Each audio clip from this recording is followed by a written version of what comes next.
Me llamo Martín, nací y crecí en un pequeño pueblo al sur de México, un lugar rodeado de cerros, con casas de adobe y techos de teja. A pesar de su apariencia tranquila, siempre estuvo envuelto en historias que erizaban la piel, relatos de aparecidos, brujas y criaturas que acechaban en la oscuridad.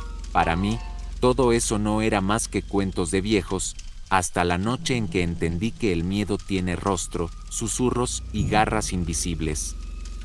Mi abuelo siempre decía que había caminos que ningún hombre debía cruzar después del anochecer. Hay senderos que no son para los vivos, advertía, con la mirada fija en la distancia. Yo nunca le di importancia, pero una madrugada, trabajando en un rancho a las afueras del pueblo, me sexta obligado a regresar solo por uno de esos caminos prohibidos. Había ido a ayudar a don Ezequiel, un hombre ya mayor que criaba ganado. Su rancho quedaba al pie del cerro y, por lo regular, me quedaba a dormir ahí cuando el trabajo se extendía hasta tarde. Pero esa noche, algo me inquietaba, un mal presentimiento que me obligó a emprender el camino de regreso. Era un sendero de tierra, rodeado de matorrales y árboles torcidos por el viento. El aire olía a humedad y a hojas secas, y la luna, oculta tras espesas nubes, apenas alumbraba mi camino.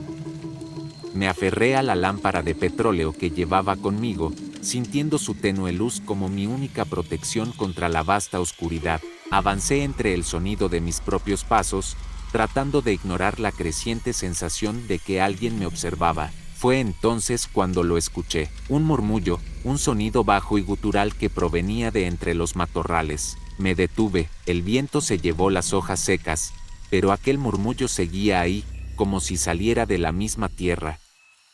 No podía entender qué decía, pero cada palabra me provocaba un escalofrío helado. Tragué saliva y apresuré el paso. El sendero parecía más largo de lo normal. El aire se volvía pesado, denso, como si la noche misma intentara retenerme. Miré hacia los costados y, entre la maleza, sextas sombras moviéndose. No eran animales, eran figuras alargadas, demasiado altas y delgadas para ser humanas. Quise correr, pero mis piernas estaban rígidas. La lámpara en mi mano parpadeó y la flama se apagó de golpe.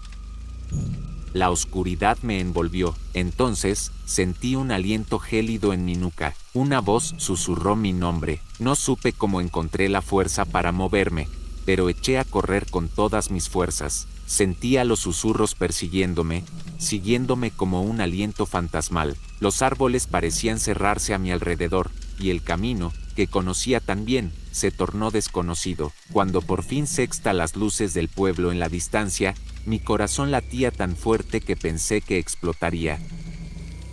No miré atrás, no quise saber que me había estado acechando. Solo corrí hasta mi casa y cerré la puerta con pestillo, sintiendo un sudor frío recorriendo mi espalda. Esa noche no dormí. Al amanecer, mi abuelo me encontró sentado en la cocina, con la lámpara apagada entre las manos temblorosas. No dijo nada, solo puso su mano sobre mi hombro y con voz grave, casi resignada, murmuró: "Ahora ya sabes por qué ese camino no es para los vivos".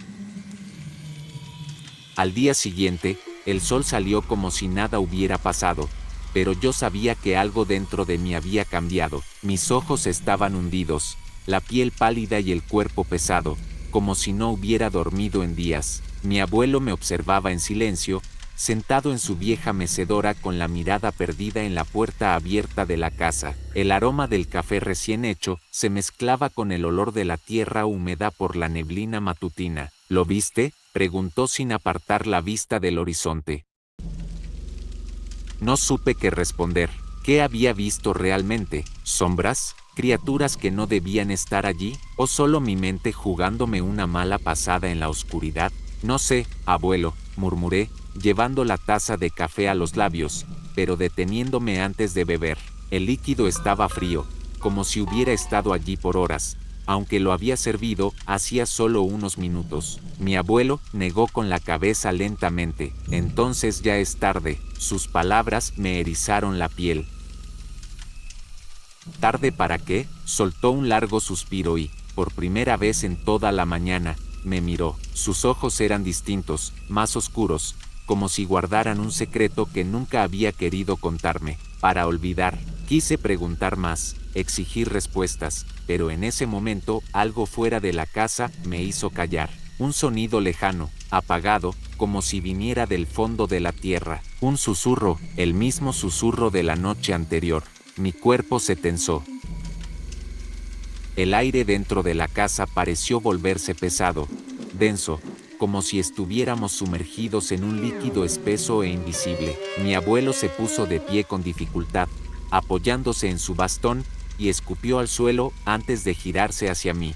Ya no puedes andar solo. No después de esto. Tragué saliva. ¿Después de qué, abuelo? No respondió. Simplemente salió de la casa y desapareció por la calle de tierra, dejando solo el eco de su bastón golpeando contra el suelo. Intenté seguir mi rutina como siempre. En la mañana, fui al centro del pueblo para ayudar en la venta de maíz en el mercado, como lo hacía desde niño. La gente caminaba entre los puestos de madera y lona, hablando de cosas simples, el precio del frijol, la falta de lluvia, las cosechas que quizás se perderían. Pero había algo diferente en el ambiente. Las ancianas que vendían hierbas susurraban entre ellas y me miraban de reojo. Un grupo de hombres dejó de hablar cuando pasé. Mis amigos me saludaron con una leve inclinación de cabeza, sin mirarme directamente. Algo estaba mal. Me acerqué al puesto de Doña Rosario, una curandera famosa en el pueblo. Vendía de todo: velas, amuletos, infusiones para alejar el mal. Cuando me acerqué, dejó de acomodar sus frascos de hierbas y cruzó los brazos sobre su pecho. ¿Te vieron, verdad? Mi garganta se secó. No sé de qué habla, doña. Inclinó la cabeza, estudiándome como si pudiera ver más allá de mi piel. Ya no es tuyo el reflejo. No entendí. ¿Mi reflejo? Tomó un pequeño espejo que tenía sobre la mesa y lo giró hacia mí. Mi corazón se detuvo. La imagen en el espejo no era la mía. Era parecida, pero no era yo. El rostro en el cristal estaba más pálido, los ojos hundidos, los labios entreabiertos, como si estuviera a punto de hablar. Pero lo peor fue el retraso del reflejo. Moví los ojos y la imagen en el espejo tardó un segundo en imitarme. Solté el espejo de inmediato. Cayó al suelo y se rompió en pedazos. El sonido hizo que varias personas voltearan a mirarnos. Ya no hay vuelta atrás, Martín, susurró Doña Rosario, mientras tomaba un puñado de sal y la arrojaba a mi alrededor. Te marcaron. Quise preguntar qué significaba eso, pero mi boca estaba seca. Un sudor frío me recorrió la espalda. Me alejé apresurado del mercado y corrí hasta mi casa. Al llegar, mi abuela estaba en la cocina, preparando tortillas sobre el fogón de leña. El olor a masa caliente y leña quemada debería haber sido reconfortante, pero no lo fue. Algo estaba fuera de lugar. El silencio, el crujido de la leña y el chisporroteo del fuego sonaban lejanos, apagados, como si los escuchara desde bajo el agua. ¿Dónde está el abuelo?, pregunté, intentando ocultar la tensión en mi voz. Mi abuela no respondió enseguida. Mantuvo la vista en la masa que moldeaba con los dedos antes de suspirar. Fue a buscarte. Un escalofrío me recorrió la espalda. Pero yo ya estoy aquí. Ella asintió lentamente. Lo sé. Antes de que pudiera decir algo más, un ruido en el pasillo me hizo girar la cabeza. Un crujido. Alguien estaba ahí. ¿El abuelo? Me giré hacia la puerta y sexta una sombra proyectada en la pared del corredor. Era alargada, demasiado alta para ser la de un hombre. La llama del fogón parpadeó, como si algo hubiera robado el oxígeno de la habitación. La sombra se movió, pero no se escucharon pasos. Mi cuerpo se negó a moverse, congelado por el terror. Mi abuela, en cambio, continuó amasando la masa, como si no se hubiera dado cuenta. Come, Martín, tienes que mantenerte fuerte. No tenía hambre. La sombra desapareció de la pared, pero yo supe que no se había ido. No dormí esa noche. Me quedé en la hamaca de la sala, con los ojos fijos en la penumbra, esperando cualquier movimiento, cualquier sonido que delatara la presencia de algo más en la casa, pero el silencio fue absoluto. Solo el viento sacudía las ramas del mezquite en el patio, y el crujir de la madera en las viejas vigas del techo parecía amplificarse en la oscuridad. Mi abuela no dijo nada sobre la sombra, simplemente apagó el fogón después de la cena y se fue a su habitación, como si no hubiera visto nada extraño. Yo intenté convencerme de que solo había sido un juego de luces, pero algo dentro de mí sabía que no era así. El amanecer trajo un alivio momentáneo. El sol disipó la sensación de opresión, y por unas horas casi pude creer que todo había sido producto de mi imaginación. Pero cuando salí al patio para lavar mi cara en la pileta de piedra, noté algo que me heló la sangre. En la tierra húmeda, junto a la entrada, había huellas. No eran de mi abuelo, ni de nadie del pueblo. Eran demasiado largas, demasiado delgadas, como si fueran de alguien con pies desproporcionadamente grandes.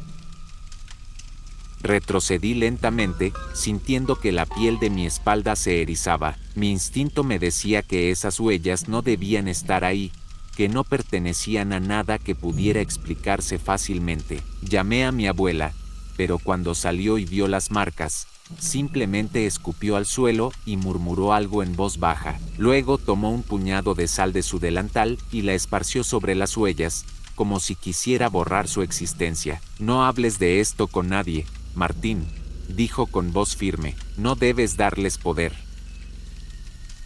Yo quise preguntar quiénes eran ellos, pero mi abuela ya había vuelto a la cocina. El olor a café y a maíz hervido llenó el aire, como si nada hubiera ocurrido, pero yo sabía que algo estaba profundamente mal. A lo largo del día, la sensación de inquietud no me abandonó. Cada vez que alguien me hablaba en el pueblo, notaba miradas esquivas, susurros a mis espaldas. Algo había cambiado. Cuando pasé por la tienda de Don Beto, él me llamó con un gesto.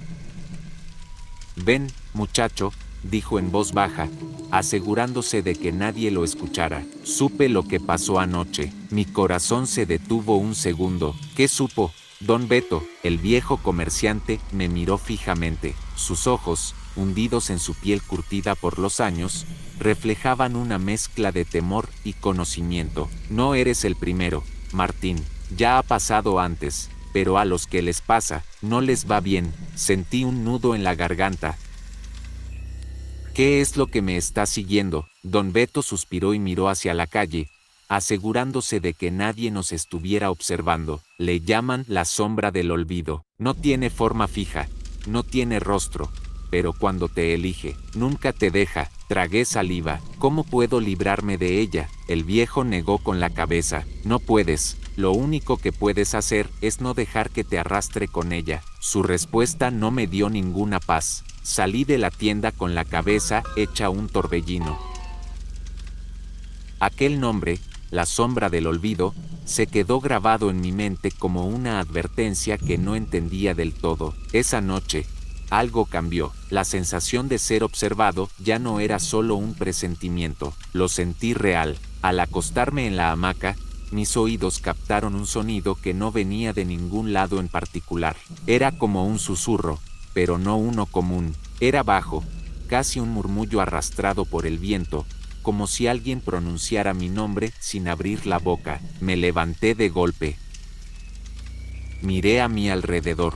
La casa estaba en penumbras. La lámpara de aceite, junto a la pared, apenas iluminaba la estancia. Mi abuela dormía en su cuarto, su respiración tranquila, pero algo estaba mal. Giré la cabeza hacia la ventana y mi piel se heló. Del otro lado del cristal, en la oscuridad del patio, había una figura. No tenía forma definida, no era completamente sólida, pero estaba allí. Era una sombra más densa que la noche misma, una negrura que se movía con una lentitud espeluznante. Sentí un escalofrío recorrerme de pies a cabeza. Mis piernas temblaban, mi respiración se volvió errática. No podía moverme, no podía apartar la mirada. La cosa estaba ahí, inmóvil, mirándome sin ojos. Entonces, el vidrio comenzó a empañarse, como si la sombra estuviera respirando contra él. El miedo me paralizó. Mi instinto me gritaba que corriera, que gritara, pero mi cuerpo no respondía.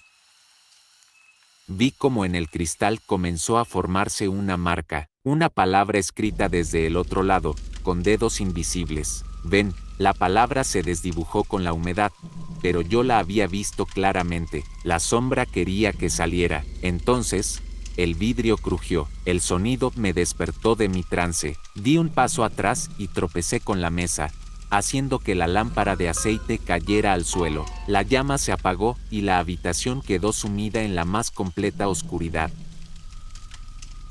No sé cuánto tiempo estuve allí, con el corazón latiéndome en la garganta. Cuando finalmente reuní el valor para mirar de nuevo hacia la ventana, la sombra ya no estaba, pero la palabra seguía escrita en el vidrio. Me refugié en el cuarto de mi abuela y cerré la puerta con pestillo. Ella no se despertó, o si lo hizo, fingió no darse cuenta. Me acurruqué en un rincón, abrazando mis piernas, temblando de miedo hasta que el amanecer iluminó la habitación.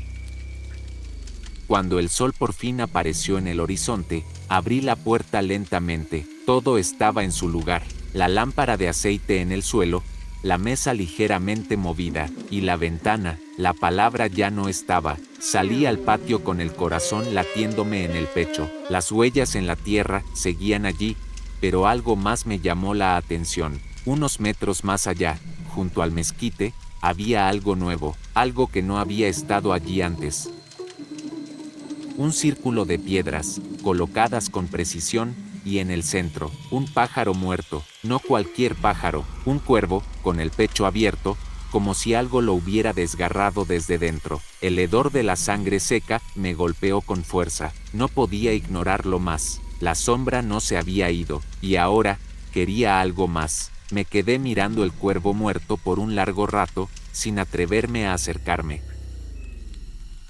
Su plumaje oscuro estaba pegajoso con sangre seca, y su pico entreabierto dejaba ver una lengua encogida y negra. Las piedras alrededor estaban dispuestas con demasiada precisión, como si alguien o algo las hubiera colocado con un propósito. No era un simple animal muerto, no era una casualidad. Lo sentí en el aire, en el peso invisible que me aplastaba los hombros. Retrocedí lentamente, sin atreverme a darle la espalda. La sensación de que alguien me observaba desde el mezquite se hizo más intensa. Aunque el sol apenas comenzaba a subir, la sombra debajo del árbol parecía más densa, como si la luz no pudiera tocarla. Di un paso más hacia la casa y entonces lo escuché. Un susurro, no era el viento, no eran los sonidos del amanecer, era una voz baja, ronca, llamándome desde algún punto dentro de esa negrura. Martín, mi nombre, pronunciado con un tono imposible, como si viniera de una garganta que no era humana. Corrí, entré a la casa y cerré la puerta de golpe, atrancándola con el viejo pestillo de madera. Mi abuela seguía en la cocina, removiendo algo en la olla de barro como si nada extraño hubiera pasado. Sentí mi respiración agitada, mi pecho subiendo y bajando con fuerza. Abuela, logré decir, con la garganta seca. Ella no volteó. Ya vino, murmuró, sin emoción en su voz. ¿Qué cosa?, pregunté, aunque ya sabía la respuesta. La sombra, susurró, te está llamando. La habitación se sintió más fría de repente. Miré mis manos y noté que estaban temblando. La olla de barro en la estufa despedía un aroma espeso a maíz y epazote, un olor que en otras circunstancias hubiera sido reconfortante, pero ahora me parecía ajeno, distante. ¿Qué quiere de mí?, pregunté en voz baja. Mi abuela dejó la cuchara de madera sobre la mesa y se giró lentamente para mirarme. Sus ojos, normalmente cálidos, estaban opacos, cansados. Quiere lo que siempre ha querido. ¿Qué cruces? Un escalofrío me recorrió la espalda. ¿Cruzar a dónde? Ella suspiró, como si estuviera harta de explicarle lo mismo a alguien que no podía entender. Al otro lado, sus palabras me hicieron sentir vértigo, como si el suelo bajo mis pies se inclinara de repente. Me apoyé en la pared, intentando ordenar mis pensamientos. No voy a ir a ningún lado, dije con más firmeza de la que realmente sentía. Mi abuela me sostuvo la mirada por un instante antes de asentir lentamente. Entonces prepárate. No va a dejarte ir tan fácil. El resto del día transcurrió en una especie de calma tensa. Intenté actuar normal, ayudar en los quehaceres, hablar con la gente en el mercado. pero sentía las miradas sobre mí, la forma en que los ancianos bajaban la vista cuando pasaba, los murmullos apenas audibles entre los comerciantes. Todos sabían, todos entendían algo que yo aún no lograba procesar por completo. Cuando cayó la noche, el miedo volvió a instalarse en mi pecho. Mi abuelo no había regresado, y mi abuela no mencionó su ausencia. Encendí una vela en mi habitación, sin atreverme a apagar la luz. El reflejo tembloroso de la llama proyectaba sombras en las paredes, figuras alargadas y deformes que se movían con el viento que entraba por las rendijas de la ventana. No sé en qué momento me quedé dormido, pero me despertó un sonido seco, un golpe en la puerta de la casa. Abrí los ojos de golpe, sintiendo el corazón latir con fuerza en mis costillas. Otro golpe, no era un llamado normal, no era el sonido de alguien tocando para pedir permiso, era un golpe hueco, pesado, como si algo estuviera empujando la madera con una fuerza contenida. Miré hacia la puerta de mi cuarto. Mi abuela seguía dormida en el otro lado de la casa. Silencio. Por un momento pensé que lo había imaginado, pero entonces, algo más sonó, no en la puerta, en la ventana, un rasguño, como si algo con uñas largas estuviera acariciando el vidrio con movimientos lentos, calculados. El miedo me paralizó, no podía respirar, no podía moverme, solo podía escuchar ese sonido arrastrado, como si la cosa al otro lado supiera que yo estaba despierto. Entonces, una sombra se movió, la vela parpadeó, y por un segundo sexta claramente lo que estaba al otro lado del vidrio. Era alto, demasiado alto, su cuerpo parecía alargarse en todas direcciones, sin una forma definida, sin rostro. Pero sus ojos, no eran ojos, eran dos huecos profundos, dos vacíos absolutos que parecían absorber la poca luz de la habitación. Y entonces sonrió, no tenía boca, no tenía labios, pero sonrió, lo sentí, lo supe, algo dentro de mí gritó, algo primitivo, algo que entendía que estaba viendo algo que no debía ver. La vela se apagó, todo quedó en la más absoluta oscuridad. No sé cuánto tiempo estuve ahí, atrapado en la negrura, escuchando mi propia respiración agitada. Pero en algún momento, el rasguño en el vidrio se detuvo, la presión en el aire cambió, y entonces, una voz, justo al lado de mi oído. Venezuela. El aliento frío de esa palabra me hizo saltar de la cama y correr sin pensar. Abrí la puerta de mi cuarto de golpe y corrí a la cocina, tropezando con las sillas, con la mesa. Mi abuela estaba allí, de pie, esperándome. Ya es hora, dijo en voz baja. ¿Hora de qué?, pregunté, con la desesperación subiendo por mi garganta. Ella no respondió. Solo me tomó la mano y me llevó hasta la puerta principal. El pestillo de madera estaba abierto, pero yo recordaba haberlo cerrado. La puerta se abrió sola. Afuera, el pueblo estaba en silencio. No había viento, no había grillos, no había nada. Solo la calle vacía y, a lo lejos, en la entrada del camino que llevaba al cerro, mi abuelo estaba de pie, inmóvil. Sus ropas eran las mismas con las que lo sexta la última vez, pero su piel estaba gris. Y sus ojos eran dos pozos oscuros, igual que los de la sombra. Martín, llamó, con una voz que no era la suya. Tiré de la mano de mi abuela, pero ella no se movió. Tienes que decidir, susurró. O cruzas, o corres. El viento se levantó de golpe, y la sombra empezó a avanzar hacia mí. Y entonces, corrí con todas mis fuerzas, sin mirar atrás, sin atreverme a ver qué tan cerca estaba la cosa que me perseguía. Y mientras lo hacía, mientras la sangre palpitaba en mis oídos, entendí la verdad. La sombra nunca se iría, nunca me dejaría, porque una vez que te ve, nunca deja de llamarte.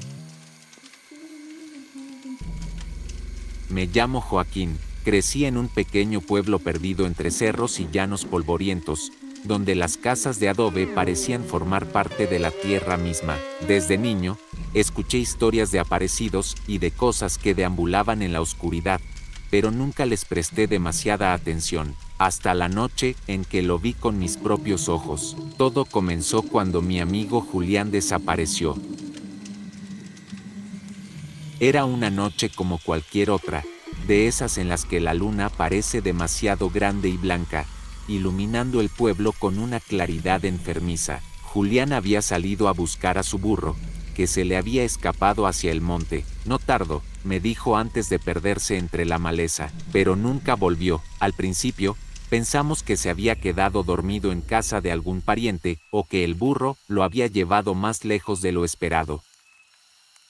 Pero cuando amaneció y no regresó, el pueblo entero se movilizó para buscarlo. Nos repartimos en grupos, revisando los caminos, las veredas y hasta el río seco que corría al norte del pueblo. Fue ahí donde lo encontramos, o mejor dicho, donde encontramos su sombrero. Estaba colgado de la rama más alta de un mezquite, ondeando con el viento como si alguien lo hubiera puesto ahí a propósito, pero no había rastros de Julián. «Esto no es normal», murmuró don Evaristo, el más viejo del pueblo, persignándose con la mirada clavada en el árbol. «¿Qué significa?», le pregunté con el estómago revuelto por la ansiedad. Don Evaristo no me respondió, pero supe que algo andaba mal cuando todos los demás se alejaron del mezquite sin decir palabra. Esa noche, me quedé despierto, incapaz de dormir. Algo en el aire se sentía distinto. El viento parecía traer consigo un murmullo extraño, casi un lamento. Me asomé por la ventana y vi el mezquite, solitario en la lejanía, y entonces, lo escuché, un llanto bajo, entrecortado, como el de un niño perdido. El sonido venía del mezquite. Mi piel se erizó y un sudor frío me recorrió la espalda. Quise convencerme de que era el viento, pero no. Era un llanto humano, lastimero, casi suplicante. «Joaquín», mi nombre, alguien me estaba llamando. Sentí como la sangre se me helaba en las venas. No quise mirar, no quise moverme.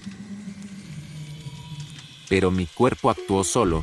Tomé la lámpara de aceite y salí. El llanto continuaba. Cada paso que daba hacia el mezquite hacía que el sonido se hiciera más claro, más nítido, más desesperado. Y entonces, cuando estuve a unos metros del árbol, lo vi. Algo estaba colgado de la rama más gruesa. Un bulto oscuro, inmóvil, con los pies apenas rozando el suelo. Mi respiración se detuvo. Julián, o lo que quedaba de él, porque cuando el viento sacudió su cuerpo inerte, su cabeza giró hacia mí. Y sus ojos estaban abiertos, y me miraban. No sé cómo no grité. Mis piernas temblaban, mi pecho ardía con la respiración entrecortada, y sin embargo, no podía apartar la vista de los ojos de Julián. Estaban abiertos, pero no tenían brillo, como si algo dentro de ellos se hubiera marchado mucho antes de que su cuerpo quedara colgado en esa maldita rama. El viento sopló con más fuerza, sacudiéndolo de un lado a otro, y en ese momento me di cuenta de algo escalofriante. Julián no tenía la cuerda al cuello, no estaba colgado, estaba sostenido por algo invisible, algo que lo mantenía suspendido en el aire como una marioneta grotesca. El llanto continuó, pero ya no venía del mezquite, ahora sonaba detrás de mí. Me giré con el corazón en la garganta, levantando la lámpara de aceite para iluminar la maleza. Nada, solo el monte y la oscuridad. Entonces, un susurro acarició mi oído. «No mires». Un escalofrío me recorrió la espalda y un instinto primitivo me obligó a obedecer. Bajé la vista de inmediato, temblando, con la certeza de que si miraba, si volteaba a ver lo que fuera que estaba ahí, no viviría para contarlo. Pero algo me tocó. Unas manos frías y huesudas se cerraron sobre mi brazo. El miedo me paralizó. Un hedor insoportable subió por mi nariz. Tierra húmeda, carne podrida, sangre seca. Algo me estaba sujetando. La lámpara se me resbaló de los dedos y cayó al suelo, derramando el aceite y apagándose de golpe. La oscuridad me envolvió por completo, y entonces lo sentí, un aliento gélido contra mi nuca, y una voz: «Tienes que traerlos de vuelta». No supe qué quería decir, no quise entenderlo, lo único que supe fue que debía correr. Con un grito ahogado, me zafé del agarre y salí disparado hacia el pueblo, tropezando con raíces y piedras, con la certeza de que algo me seguía. Algo que no hacía ruido al moverse, pero que podía sentir cada vez más cerca. Corrí con todas mis fuerzas, hasta que sexta la primera casa del pueblo, la de don Evaristo. El viejo ya estaba en el umbral, esperándome con el rostro serio. «Ya te vieron, muchacho», susurró, «ahora no te dejarán en paz». Me detuve, jadeando, con la mente aún envuelta en el terror. «¿Qué eran?», logré preguntar entre suspiros. Don Evaristo entrecerró los ojos. «No lo sé, pero esto ha pasado antes». Se hizo un silencio pesado. Yo solo quería entrar a su casa, encerrarme y no volver a salir jamás. Pero entonces, escuché algo que me congeló la sangre. El llanto no venía del mezquite esta vez, venía del techo de la casa de don Evaristo. Lentamente, levanté la vista, y los vi, sombras alargadas, sin rostro, con cuerpos delgados como ramas secas y cabezas ladeadas en ángulos imposibles. Y lo peor, uno de ellos llevaba el sombrero de Julián. No podía moverme. Los seres en el techo de la casa de don Evaristo se balanceaban con el viento, deformes y alargados, como si fueran sombras arrancadas del suelo y torcidas hasta volverse irreconocibles. Sus cabezas se inclinaban de un lado a otro, como si estuvieran estudiándome, como si estuvieran esperando algo. Uno de ellos llevaba el sombrero de Julián, y fue esa imagen lo que me sacó del trance. Retrocedí un paso, tropezando con mis propios pies. Sentí la mano de don Evaristo agarrarme del brazo y jalándome con fuerza. «No los mires más, chamaco, entra». Me arrastró al interior y cerró la puerta con un golpe seco, asegurando los cerrojos con rapidez. Afuera, el llanto se intensificó, pero esta vez no era solo uno, eran varios, como si decenas de voces lloraran al unísono. «¿Qué era? ¿Qué son?», balbuceé con la respiración agitada. Don Evaristo no respondió de inmediato. Se limitó a encender una vela en la mesa, iluminando apenas su rostro arrugado. «No lo sabemos», susurró, «pero llevan aquí mucho tiempo». Me miró fijamente, y en sus ojos vi algo peor que miedo, resignación. «Siempre se llevan a alguien», continuó, «y cuando lo hacen, ya no hay vuelta atrás». Mi mente luchaba por comprender sus palabras. «¿A qué te refieres?». El viejo suspiró y se sentó en su vieja mecedora. «Esa cosa que viste en el mezquite, no era tu amigo, no era Julián». Su voz era apenas un murmullo, como si temiera que ellos lo escucharan. «Julián ya no está, lo que viste fue lo que quedó de él, y ahora que los viste, muchacho, te quieren a ti también». Un escalofrío recorrió mi espalda. Afuera, el llanto continuaba, más cerca, más insistente. Me acerqué a la ventana con el corazón en la garganta. Apenas levanté un poco la cortina, y lo que vi me hizo soltar el aire de golpe. Estaban en la calle.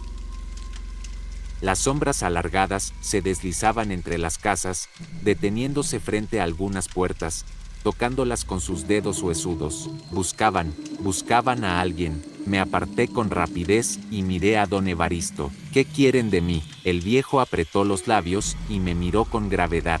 «¿Quieren que los ayudes?». «¿Ayudarlos? ¿Cómo?». Don Evaristo guardó silencio por un momento, como si estuviera eligiendo sus palabras con cuidado. «Dicen que no pueden descansar, que están atrapados entre este mundo y el otro, que necesitan que alguien los guíe». Mi piel se erizó. «¿Guiarlos? ¿A dónde?». El viejo me sostuvo la mirada. «Al mezquite». Un trueno retumbó en la distancia. Afuera, las sombras se detuvieron de golpe, y entonces, como si me hubieran escuchado, el llanto cesó. Un silencio sepulcral cayó sobre el pueblo, y luego, una voz, baja y gutural, habló desde el otro lado de la puerta: «Joaquín, ya es hora». El aire se volvió pesado. El silencio que había caído sobre el pueblo era más aterrador que el llanto. No se escuchaban perros, ni grillos, ni el susurro del viento entre las casas. Solo esa voz deformada y lejana llamándome desde el otro lado de la puerta: «Joaquín, ya es hora». Mi cuerpo entero temblaba. Miré a don Evaristo, esperando que me dijera qué hacer, que me diera una solución. Pero el viejo solo bajó la cabeza, con los ojos cerrados, como si ya supiera lo que vendría. Entonces, la puerta crujió. No tocaron.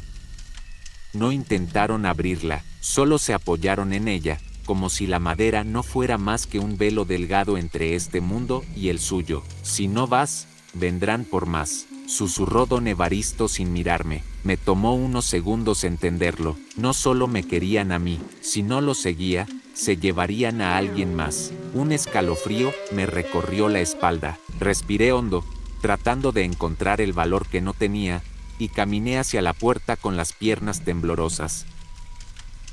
Don Evaristo se levantó y me extendió un puño cerrado. Cuando lo abrió, vi que en su palma tenía un puñado de sal y una pequeña medalla oxidada. Pon esto en tus bolsillos y no hables con ellos. No los mires a los ojos. Asentí con la cabeza y me guardé las cosas. Luego, sin darme tiempo de cambiar de opinión, abrí la puerta. Lo que sexta afuera me quitó el aliento. Las sombras estaban ahí, esperándome. No tenían rostros, pero podía sentir sus miradas vacías perforándome la piel. No se movieron al verme salir, solo se giraron lentamente, como si yo fuera el único que faltaba en su procesión, y comenzaron a caminar. Mi corazón latía con fuerza mientras los seguía. Nos dirigíamos al mezquite. El pueblo entero parecía muerto. Las casas eran solo siluetas vacías, y la luz de la luna hacía que todo se viera más irreal. Quise detenerme, regresar corriendo a casa, pero mis pies no me obedecían. No podía detenerme, como si algo invisible me jalara hacia adelante. El mezquite apareció frente a nosotros, alto y retorcido, con sus ramas extendidas como brazos deformes. Debajo de él, la tierra estaba oscura, más negra que la misma noche. Las sombras se detuvieron. Una de ellas, la más alta, se giró hacia mí y levantó una mano huesuda, señalando el tronco del árbol. ¿Qué quieren que haga?, murmuré sin pensar. Apenas terminé de hablar, una ráfaga de viento gélido me golpeó el rostro. Comenzaron a llorar. El sonido era insoportable, como si 100 almas sufrieran al mismo tiempo. La tierra bajo mis pies comenzó a estremecerse, como si algo quisiera salir. Y entonces lo vi. Había algo enterrado ahí. Unos dedos huesudos asomaban entre la tierra removida. Mi estómago se revolvió. Caí de rodillas sin poder evitarlo, con la piel helada y el corazón martillando en mi pecho. La voz volvió a susurrar detrás de mí: sácalos. Mi cuerpo entero se negaba, pero mis manos comenzaron a cavar. La tierra estaba húmeda, fría. Clavé los dedos y tiré con todas mis fuerzas. Y entonces lo saqué. Un cráneo, viejo, agrietado, con jirones de piel seca aún pegados a los huesos. Y no era el único, había más, decenas. Comprendí lo que había pasado. Este no era un simple árbol. El mezquite no creció ahí por casualidad. Creció sobre un entierro olvidado. Esas almas, esas sombras, habían sido sepultadas en secreto. Nunca recibieron descanso. Las sombras se movieron alrededor de mí, y por primera vez, sentí algo diferente en ellas. No era rabia, era alivio. El viento sopló de nuevo. Sentí que la presión en mi pecho se desvanecía, como si algo pesado hubiera sido levantado de mi espalda. Y cuando levanté la mirada, las sombras ya no estaban. Solo quedaba el mezquite, con su tronco viejo y retorcido, bajo la luna pálida. El llanto había desaparecido. Esa noche volví al pueblo, con el cráneo aún en mis manos y el corazón acelerado. Don Evaristo me esperaba en su mecedora, con la mirada cansada. ¿Y ahora?, pregunté con la voz temblorosa. El viejo suspiró. Ahora, ya no los verás más. Y tenía razón. Desde aquella noche, el pueblo volvió a ser el mismo de antes. Nadie volvió a escuchar llantos en el mezquite, pero cada vez que pasaba por ahí, cada vez que el viento soplaba entre sus ramas, sentía que alguien aún me miraba.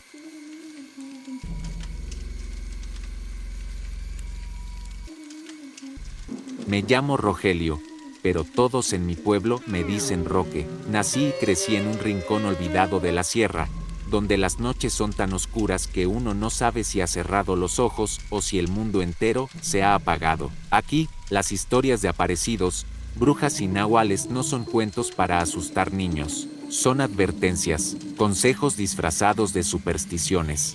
Yo nunca les presté mucha atención, hasta la noche en que entendí que algunas sombras tienen garras. Todo empezó cuando mi tío Eustacio murió. Era un hombre duro, curtido por el trabajo en el campo. La gente del pueblo siempre le tuvo respeto, pero también miedo. Decían que sabía cosas, que hablaba con el monte y que los animales lo seguían con demasiada obediencia. Murió de repente, sin enfermedad ni accidente. Lo encontraron tirado a la orilla del río, con los ojos abiertos y una mueca de terror en la cara.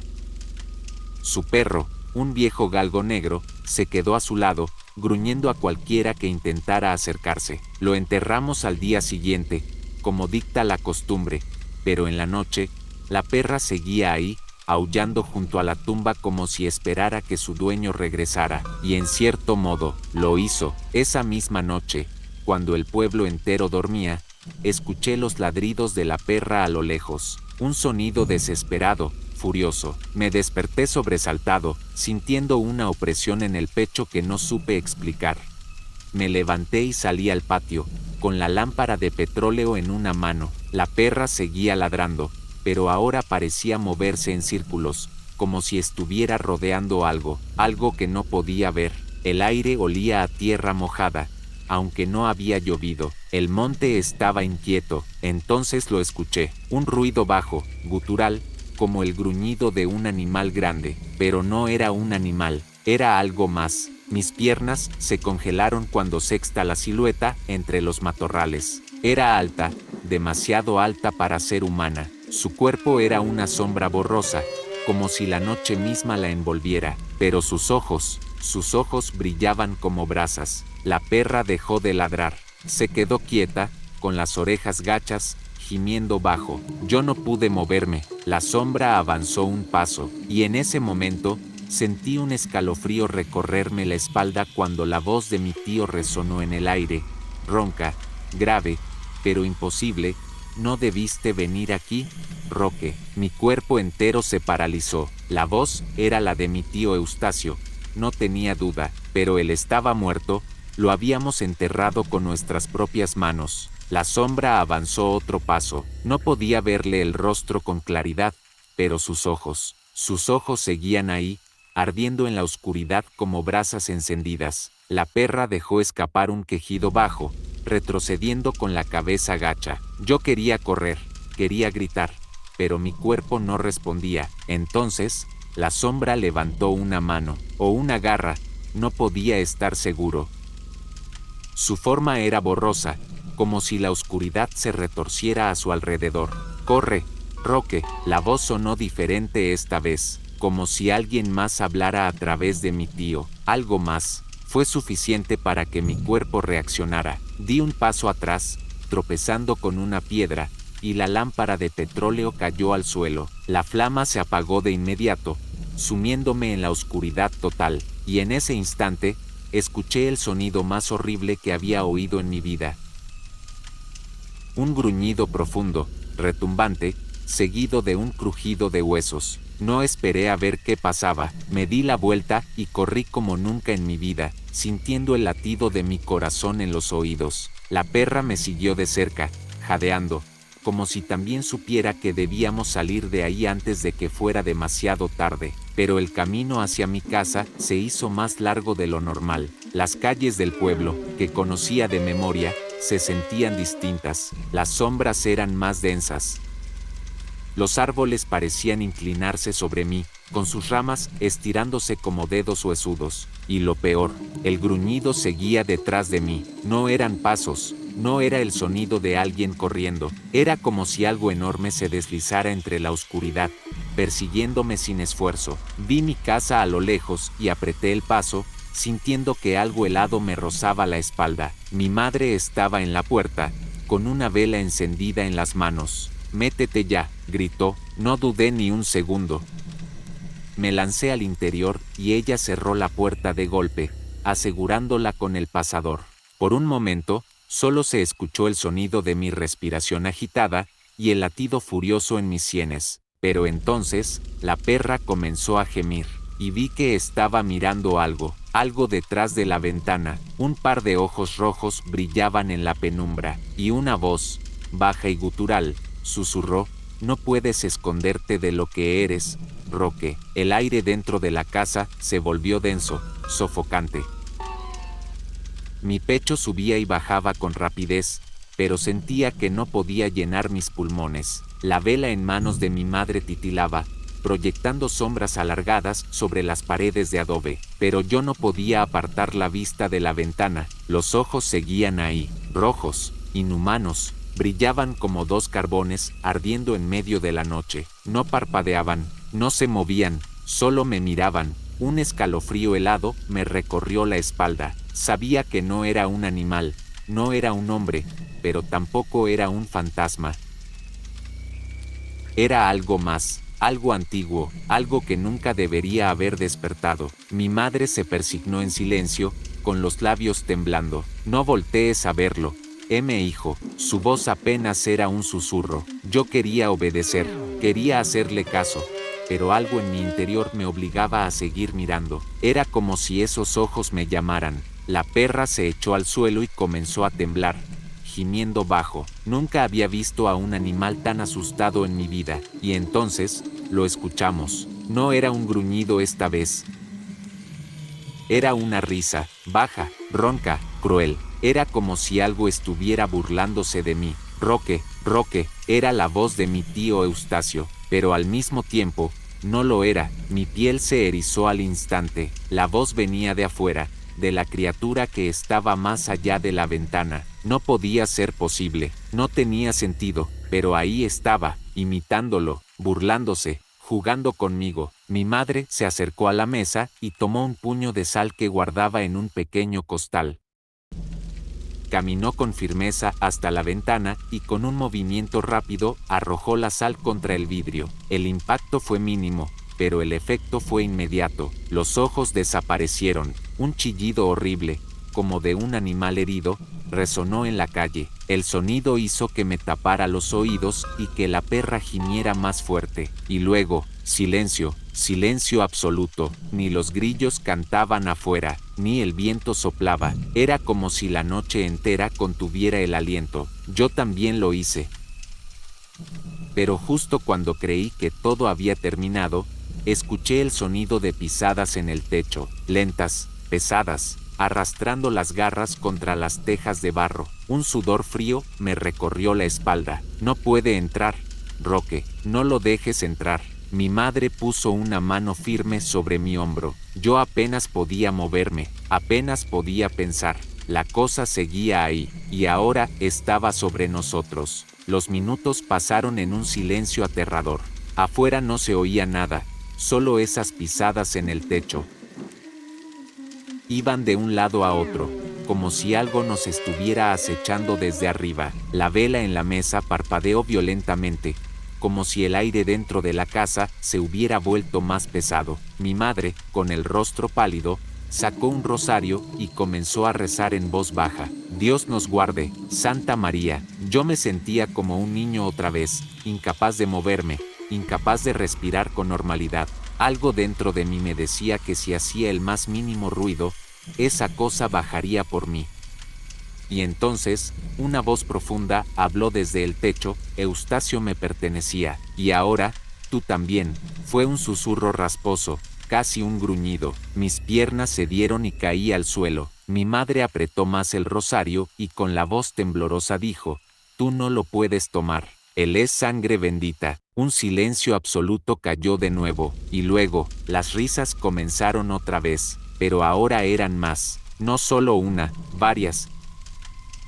Risas distorsionadas, como si muchas voces se mezclaran en una sola, formando un eco que se retorcía dentro de mi cabeza. Roque, Roque, las pisadas en el techo cesaron, pero entonces algo rascó la puerta. No golpeó, no intentó abrirla, solo rascaba, lento, insistente, como si estuviera arañando la madera con paciencia infinita. Mi madre dejó el rosario sobre la mesa y tomó un puñado de ceniza del fogón. Caminó hacia la puerta y con un movimiento rápido dibujó una cruz sobre la madera. El raspado se detuvo de inmediato. Otro chillido retumbó afuera, un alarido que no sonaba ni humano ni animal. Y luego, el sonido de garras rasgando la tierra. Algo se estaba alejando. El aire dentro de la casa se sintió más liviano. Mi madre cerró los ojos y dejó escapar un suspiro tembloroso. Nos dejó en paz por ahora. Yo apenas podía asimilar lo que había pasado, pero cuando finalmente logré ponerme de pie, noté algo en la mesa. El rosario de mi madre estaba roto y un olor extraño flotaba en el aire, tierra húmeda, amohecida, como la que cubre un cuerpo cuando ha pasado demasiado tiempo enterrado. El silencio dentro de la casa era sofocante. Mi madre y yo nos quedamos inmóviles, con los ojos fijos en el rosario roto sobre la mesa. Era imposible que se hubiera roto solo. La cadena de cuentas de madera parecía haber sido arrancada con violencia, como si unas manos invisibles la hubieran destrozado. El olor a tierra mojada seguía en el aire. Era penetrante, denso, como si alguien hubiera cavado una tumba dentro de nuestra casa. Nos está marcando, susurró mi madre, sin apartar la vista del rosario. Sus palabras me recorrieron la espalda como una garra helada. ¿Marcando? ¿Para qué? Ella tardó en responder. Sus labios temblaban, como si decirlo en voz alta fuera a convertirlo en realidad. Para llevártelo, Roque. Tragué saliva con dificultad. No quise preguntar más, no quería saber la respuesta. Pero algo en mi interior, algo que venía desde lo más profundo de mi sangre, sabía que era cierto. Mi madre se levantó con prisa y se dirigió a una pequeña alacena de madera en la esquina del cuarto. Con las manos temblorosas, sacó un frasco de vidrio lleno de un polvo oscuro. Tómalo, me extendió el frasco con firmeza. ¿Qué es esto? Ceniza de copal y hierbas benditas. Es lo único que puede confundirte con los vivos. Su voz sonaba apurada, con una urgencia que me erizó la piel. ¿Confundirme? Mi madre asintió. Si no puedes esconderte de él, al menos debes hacer que no pueda reconocerte. Yo apenas podía pensar con claridad. El peso de todo lo que había sucedido me oprimía el pecho. Afuera, el aire estaba inmóvil. El pueblo entero parecía sostener la respiración. Las risas habían cesado, el gruñido había desaparecido, pero yo sabía que seguía ahí, en algún punto de la oscuridad, esperándome. No podemos quedarnos aquí. La voz de mi madre interrumpió mis pensamientos. ¿A dónde vamos a ir? Ella me miró con gravedad. Al monte. Mis manos se enfriaron al instante. ¿Al monte? Tenemos que ir a su origen. Supe de inmediato lo que quería decir. El mezquite, donde empezó todo, el lugar donde encontraron el cuerpo de mi tío Eustacio. Mi piel se erizó. Madre, no podemos ir allá. Si no lo enfrentamos, vendrá por ti todas las noches. Te seguirá hasta que no tengas más salida. No había alternativa. Ella tenía razón. El tiempo se nos estaba acabando. Sin decir más, tomé el frasco y me lo pasé por los brazos y el cuello, sintiendo el polvo pegajoso impregnarse en mi piel. Olía a hierbas secas y a humo viejo. No lo mires a los ojos, susurró mi madre. No dejes que te toque. Asentí sin decir nada. Abrimos la puerta con cautela. Afuera, la noche seguía en calma, pero el aire se sentía distinto. No era el mismo pueblo en el que había crecido. Algo lo estaba vigilando. Y cuando dimos el primer paso fuera de la casa, lo supe, nos estaba esperando. El camino al mezquite, las calles del pueblo, estaban desiertas. No se escuchaba ni un solo sonido. No había perros aullando, ni el zumbido de los insectos nocturnos. Solo nuestros pasos sobre la tierra seca. Cada sombra en los callejones parecía alargarse, retorcerse con formas irreales. Las casas de adobe se sentían más viejas, más frágiles, como si el pueblo entero hubiera sido olvidado por el tiempo. A lo lejos, la silueta del mezquite nos esperaba, un árbol alto y retorcido, con ramas nudosas que se extendían en la oscuridad como brazos secos y hambrientos. Mi madre iba adelante, sosteniendo un puñado de ceniza en la mano. Yo caminaba detrás, con el corazón latiendo con fuerza en el pecho. Cada paso se sentía más pesado, como si algo intentara frenarnos. Y entonces, lo escuchamos. El susurro. Roque. Mi cuerpo entero se tensó. La voz venía de todas partes. Era la voz de mi tío. pero esta vez no estaba burlándose, no era la risa maligna de antes, era un lamento. Roque, ayúdame. Sentí un nudo en la garganta. Madre, ella apretó el paso sin voltear. No escuches, pero yo sí escuché, y entonces vi algo que me detuvo en seco. A los pies del mezquite, había una figura encorvada, vestía el mismo zarape viejo de mi tío, pero no era él, no podía serlo, su cuerpo estaba torcido, como si todos sus huesos hubieran sido fracturados y recompuestos de manera incorrecta. Sus manos eran garras. Cuando levantó el rostro, sentí que el alma se me desprendía del cuerpo. No tenía cara, solo un vacío negro donde deberían estar los ojos y la boca. Y, sin embargo, su voz seguía ahí. Ayúdame, Roque, no lo mires, gritó mi madre, pero ya era tarde. El ser me extendió una mano, y la sombra del náhuatl cayó sobre mí. El final del encuentro no recuerdo cuánto tiempo pasó, solo sé que desperté al amanecer. Estaba tirado en el suelo, con el cuerpo entumecido y la garganta seca. Mi madre estaba a mi lado, sosteniéndome con las lágrimas en los ojos. El mezquite seguía ahí, pero la sombra había desaparecido. O, al menos, eso pensé, porque cuando intenté incorporarme, sentí algo en la palma de mi mano, algo pequeño, frío, era un colmillo, negro como la noche, y en ese instante lo supe, el náhuatl no se había ido, solo se había metido dentro de mí.